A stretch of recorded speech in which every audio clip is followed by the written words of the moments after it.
India ಮೂಲದ America NASA ವಿಜ್ಞಾನಿ Sunita Williams, Butch Wilmore, Nick Hague ಹಾಗೂ ಅಲೆಕ್ಸಾಂಡರ್ ಸುರಕ್ಷಿತವಾಗಿ ಭೂಮಿಗೆ ಮರಳಿದ್ದಾರೆ. 17 ಗಂಟೆಗಳ ಪ್ರಯಾಣದ ಬಳಿಕ ಸಮುದ್ರಕ್ಕೆ ಬಂದಿಳಿದ ಕ್ರೂ ಡ್ರ್ಯಾಗನ್ 9 ದೃಶ್ಯವನ್ನ ನೋಡ್ತಾ ಇದ್ದೀರಿ. ಫ್ಲೋರಿಡಾದ ಕರಾವಳಿಗೆ ಅಲ್ಲಿನ ಕಾಲಮಾನ ಸಂಜೆ 6 ಗಂಟೆಯ ಸುಮಾರಿಗೆ ಬಂದಿಳಿತಾರೆ ಪ್ಯಾರಾಚೂಟ್ನ ಸಹಾಯದಿಂದ.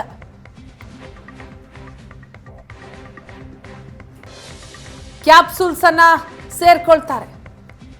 ಅದಾದ ನಂತರ ಅವರನ್ನ ಈ ಕ್ಯಾಪ್ಸೂಲ್ನ ಮೂಲಕ ಕರೆತರಲಾಗುತ್ತೆ. ಇನ್ನುಳಿದ ಸಿಬ್ಬಂದಿಗಳು ಅವರನ್ನ ವೆಲ್ಕಮ್ ಮಾಡ್ಕೋತಾರೆ. ಸಮುದ್ರಕ್ಕೆ ಬಂದಿಳಿದ ಕ್ರೂ 9ನ ದೃಶ್ಯ ಒಂದು ಕಡೆ, ಮತ್ತೊಂದು ಕಡೆ ಮರಳಿದ ಗಗನಯಾನಿಗಳನ್ನ ಸ್ವಾಗತಿಸ್ತಾ ಇರುವಂತಹ ಇತರೆ ಸಿಬ್ಬಂದಿಗಳು ಎಲ್ಲ ಸಿದ್ಧತೆಗಳನ್ನ ಮಾಡಿಕೊಂಡು ಅವರ ಬರುವಿಕೆಗಾಗಿನೇ ಕಾಯ್ತಾ ಇದ್ರು. 9 ತಿಂಗಳ ಕಾಲ ಬಾಹ್ಯಾಕಾಶದಲ್ಲಿ ಸಿಲ್ಕೊಂಡಿದ್ದಂತಹ ಗಗನಯಾನಿಗಳು ಈಗ 286 ದಿನದ ಬಳಿಕ ಫ್ಲೋರಿಡಾದ ಕರಾವಳಿ ಭಾಗಕ್ಕೆ ಬಂದ ಕ್ಷಣದ ದೃಶ್ಯ. ಕ್ರೂ 9 ಇದರ ಮೂಲಕ ಪ್ಯಾರಾಚೂಟ್ ಸಹಾಯದೊಂದಿಗೆ ಭೂಸ್ಪರ್ಶ ಮಾಡ್ತಾರೆ. At the aft end of the recovery vessel. And the recovery vessel on Crew 2 a couple of years ago. Capsule lift. Bracing.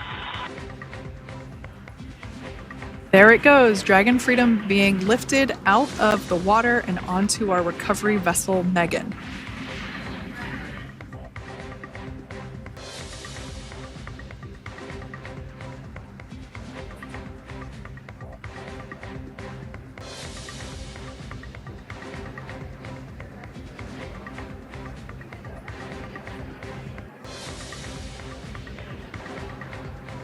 So once securely on, Welcome aboard the recovery vessel.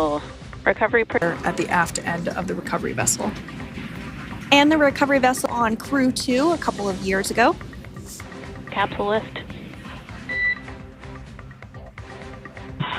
Bracing. There it goes, Dragon Freedom. Yes, ಈ ಬಗ್ಗೆ ಮಾತಾಡೋಣ. ನಮ್ಮ ಹಿರಿಯ ಪ್ರತಿನಿಧಿ, ರಾಜಕೀಯ ವಿಶ್ಲೇಷಕರು ಆದಂತಹ ಪ್ರಶಾಂತ್ ನಾಥೋರ್ ನಮ್ಮ ಜೊತೆ ಸಂಪರ್ಕದಲ್ಲಿದ್ದಾರೆ. Prashant, good morning. Very good morning Veena. 8 ದಿನ ಅಂತ ಹೋದವರು ಈಗ 9 ತಿಂಗಳ ಬಳಿಕ ಸುನೀತಾ ವಿಲಿಯಮ್ಸ್, ಬುಚ್ ವಿಲ್ಮೋರ್ ಅವರು ಸೇಫ್ ಆಗಿ ಲ್ಯಾಂಡ್ ಆಗಿದ್ದಾರೆ ಭೂಮಿಗೆ. ಸೊ ಆ ಕ್ಷಣ ನಿಜಕ್ಕೂ ಕೂಡ ರೋಮಾಂಚನ. ಪ್ರಶಾಂತ್, ನಿಶ್ಚಿತವಾಗಿ ಕೇವಲ 8 ದಿನಗಳ ಕಾಲ ಅಂತಾರಾಷ್ಟ್ರೀಯ ಸ್ಟೇಷನ್ ನಲ್ಲಿ ಇರಬೇಕು ಅಂತಕ್ಕಂಥ ಕಾರಣ ಬಾಬ್ ವಿಲ್ಮರ್ ಏನೊಂದು ಪ್ರಶಾಂತ್, ತಮ್ಮ ವಾಯ್ಸ್ ರೀಚ್ ಆಗ್ತಾ ಇಲ್ಲ, ಮತ್ತೆ ನಿಮ್ಮನ್ನ ನಾನು ಮಾತನಾಡಿಸ್ತೀನಿ. 286 ದಿನಗಳ ಬಳಿಕ ಸೇಫ್ ಆಗಿ ಭೂಮಿಗೆ ಲ್ಯಾಂಡ್ ಆಗಿದ್ದಾರೆ ಗಗನಯಾನಿಗಳು. Sunita Williams, Butch Wilmore, Nick Hague ಹಾಗೂ ಅಲೆಕ್ಸಾಂಡರ್. ಜೂನ್ 5ಕ್ಕೆ ಸ್ಟಾರ್ ಲೈನರ್ ಬಾಹ್ಯಾಕಾಶ ನೌಕೆಯ ಮೂಲಕ ಪ್ರಯಾಣ ಬೆಳೆಸಿದಂಥವರು 8 ದಿನ ಅಲ್ಲಿ ಕಾರ್ಯಾಚರಣೆ ಮುಗಿಸಿ ವಾಪಸ್ ಆಗಬೇಕಾಗಿತ್ತು. ಆದರೆ ಸ್ಟಾರ್ ಲೈನರ್ ನೌಕೆಯಲ್ಲಿ ತಾಂತ್ರಿಕ ಸಮಸ್ಯೆ ಕಾಣಿಸ್ಕೊಳ್ಳುತ್ತೆ. ಸೊ ಇವತ್ತು ಸರಿ ಹೋಗ್ಬೋದು, ನಾಳೆ ಸರಿ ಹೋಗ್ಬೋದು ಅನ್ನುವಂತಹ ಭರವಸೆ ಇತ್ತು. ಆದರೆ ಆ ಭರವಸೆ ಹುಸಿಯಾಗಿ. ಹಾಗಾಗಿ ಆ ನೌಕೆಯನ್ನು, ಸ್ಟಾರ್ ಲೈನರ್ ಬಾಹ್ಯಾಕಾಶ ನೌಕೆಯನ್ನು ಸೆಪ್ಟೆಂಬರ್ನಲ್ಲಿ ನಾಸಾ ವಿಜ್ಞಾನಿಗಳು ವಾಪಸ್ ಕರೆಸಿಕೊಳ್ತಾರೆ. ಆದರೆ ಅದರಲ್ಲಿ ಗಗನಯಾನಿಗಳು ಇರೋದಿಲ್ಲ. ಆಗಸ್ಟ್ನಲ್ಲಿ ಬರ್ತಾರೆ, ಸೆಪ್ಟೆಂಬರ್ನಲ್ಲಿ ಬರ್ಬೋದು, ಡಿಸೆಂಬರ್ನಲ್ಲಿ ಬಂದ್ಬಿಡ್ತಾರೆ. ಹೀಗೆ ಕಾಯ್ತಾ ಇದ್ರು. ಆದರೆ ಕೊನೆಗೂ ಕೂಡ ಉದ್ಯಮಿ ಎಲಾನ್ ಮಸ್ಕ್ ಅವರ ಸ್ಪೇಸ್ ಎಕ್ಸ್ನ ನೆರವಿನಿಂದ ಕ್ರೂ 10 ಮಿಷನ್ ಕಾರ್ಯಾಚರಣೆ ಆರಂಭಿಸಿದೆ. ಕ್ರೂ 10 ಮಿಷನ್ ಅಂದರೆ ನೌಕೆ ಅವ್ರನ್ನ ಕರೆದುಕೊಂಡು ಬರಬೇಕು ಅಂತ ಹೋಗಿರುತ್ತೆ, ಆದರೆ ಆ ನೌಕೆ ಅಲ್ಲೇ ಇರುತ್ತೆ.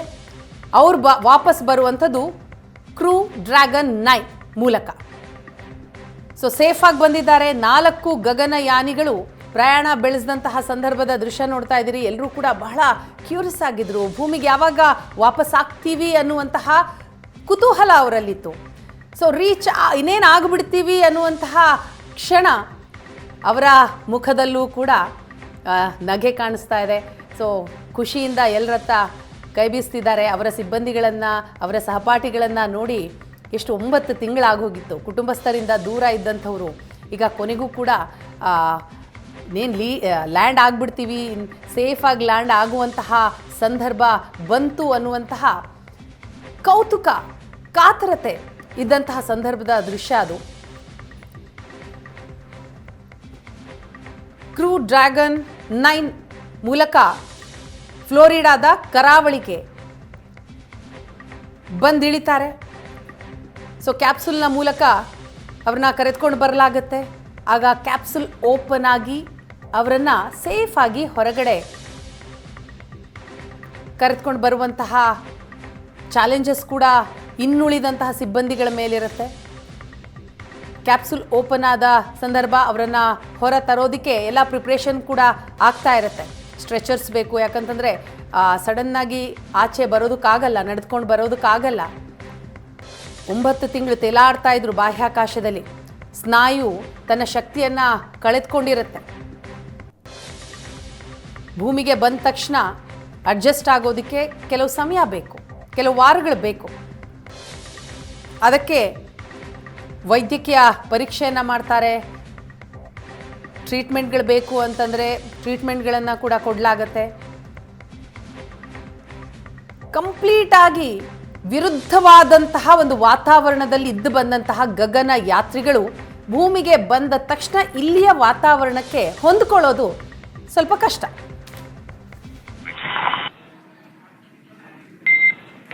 Thanks, Nick. It's been an honor. While it is on board the space station are from the forward hatch, which is located at the top of the spacecraft under that nose cone. So this is a pretty exciting moment because it will be the crew's first breath of fresh air since boarding.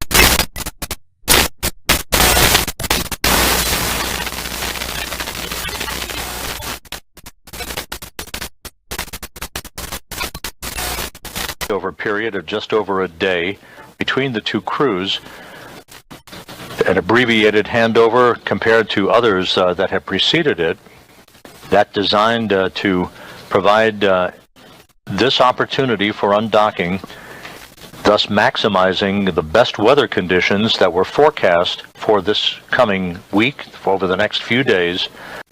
There is one SpaceX bag. It's labeled as unarmed PFD.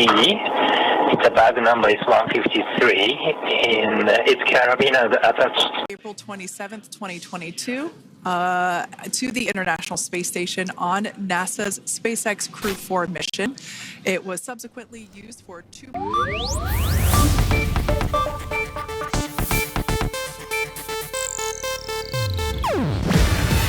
ಇದು Asianet news network ಪ್ರಸ್ತುತಿ. ನೀವು ನೋಡ್ತಿದ್ದೀರಾ Asianet ಸುವರ್ಣ news.